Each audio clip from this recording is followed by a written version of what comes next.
Hey, welcome back, guys. One of the more unlikely love triangles that formed in the first half of the final season of Power Ghost was that between Noma, Kane, and Davis. The two men have found a desirous similarity in Power's most recent Queen Pen, both of them offering something very unique to her organization. But would such desires result in the deaths of one of the two men?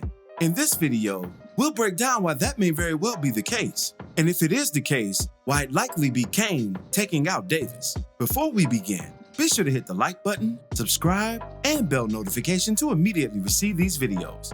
Also, big thank you to all of my channel donors. If you'd like to be the next one, drop $1 on that Cash App for us. And lastly, a spoiler alert is now in effect for all things Power. Here we go.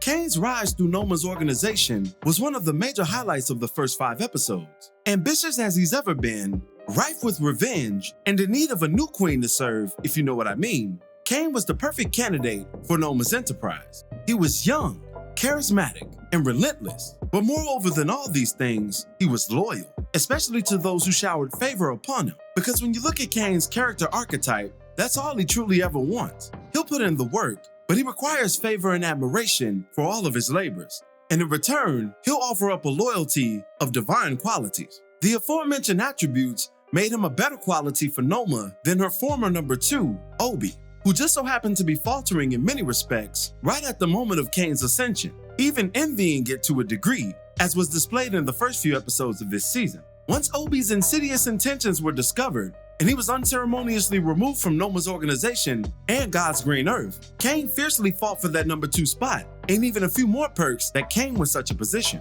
if you know what I mean. He commanded the respect from Noma that Obi could only dream of, as I previously outlined, such as when Noma went to slap Kane in contrast to when she slapped Obi. Kane wouldn't allow such an event to take place, whereas Obi submissively took such treatment in order to display his version of loyalty and adoration.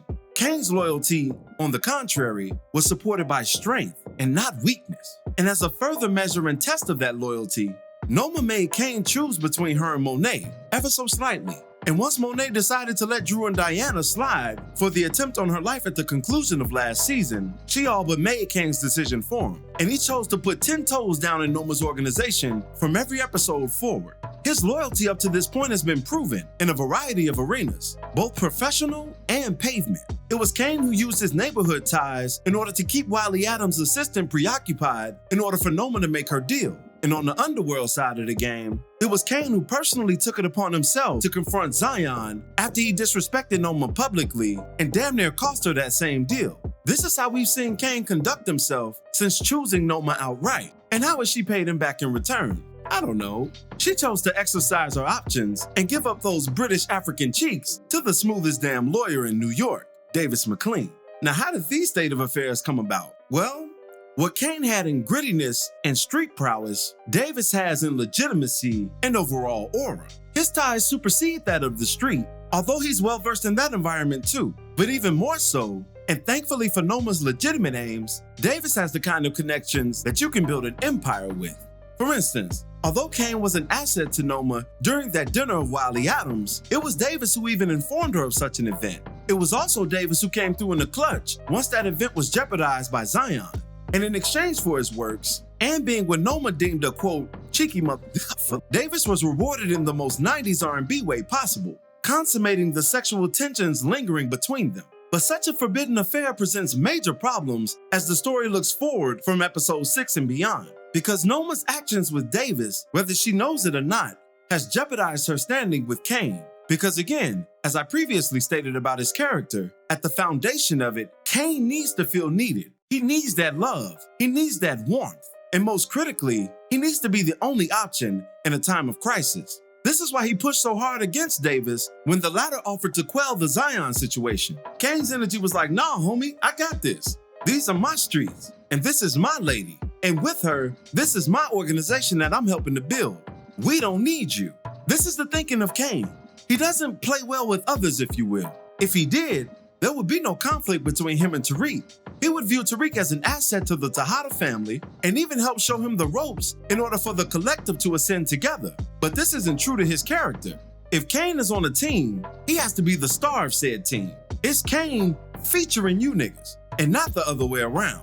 And if there's a maternal figure involved especially, then these sensibilities are heightened, because it was only when Monet started to favor Tariq, his intellect, and his opinion on matters having to do with their family, where Kane started to rebel and have problems with the Tejadas. So we can only imagine how that framework would look under a romantic context, where he not only has a new maternal figure, but a lover to match. So Kane has two choices once he does discover the truth. He can either A, leave Noma's organization under the imminent threat of death, having known too much about her family, and her business interests, or 2, take out the threat to his position in Noma's life, which would inevitably spell doom for our favorite counselor, who's already at his wit's end, having lost his profession, his occupation, and as he conveyed to Tariq, his ever-loving mind. This is a man moving under the guise of desperation, and rest assured, he wouldn't be an easy mark for Kane, but he would be a mark nonetheless.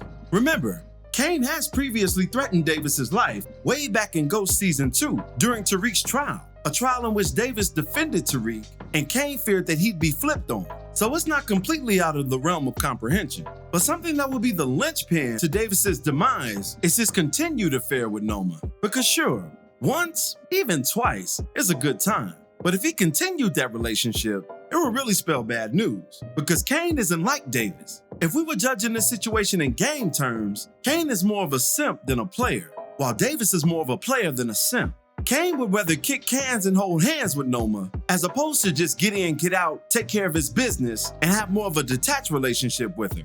Remember, Kane needs love and adoration. Davis, on the other hand, just loves a good time. Throughout the series, Davis has had a plethora of women, a stable full of horses, metaphorically speaking, even while having a prized possession in the form of his wife, who to this point remains unseen and well unknown. But despite all this, Davis has tried the spices of life, whereas Kane moves in for more of a monogamous situation, which is what he attempted to do with Effie prior to her putting her schooling and future ahead of him. Once that happened, then he moved his interest on to another mark, and this one just turned out to be one of the biggest drug dealers, not just in New York, but abroad even. But what are your thoughts on all of this? How will the love triangle between Kane, Noma, and Davis truly end? Be sure to drop me your opinions in the comments below.